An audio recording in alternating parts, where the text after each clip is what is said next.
হুট করে আজকে আমার ট্যাঙ্কিতে তেল শেষ। তো কি আর করার, সবাই রিজার্ভে রাখে ট্যাঙ্কিতে, কিন্তু আমি তেল রিজার্ভে রাখি এই বোতলে। হ্যাঁ, আপনারা শুনলে হয়তো অবাক হবেন। আমার যদি কোথাও আমি বিপদে পড়ি, সেই ক্ষেত্রে আমি এই রিজার্ভের তেলগুলো ব্যবহার করি। মূলত কিছুদিন পর পর আমার এই রিজার্ভে প্রায় 100 ml করে তেল জমে যায়, যেটি আমি পরবর্তীতে ব্যবহার করতে পারি।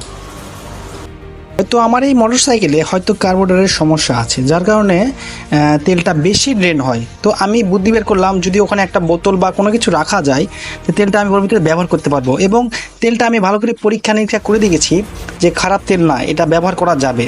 তো ওই জন্য আমি কী করছি, সুন্দর করে একটা ওই পাইপের মাথায় সুন্দর করে সিপি লাগিয়ে আমি এখানে সেট করে রেখেছি বোতলটা। তো কিছুদিন পর পর ইনশাআল্লাহ এখানে জমে যেটা যায়, হয়তো সেখান থেকে আমি এই জিনিসগুলো ব্যবহার করি। তো ভিডিও ভালো লাগে থাকলে অবশ্যই ভিডিওতে একটা লাইক করবেন। আসসালামু আলাইকুম।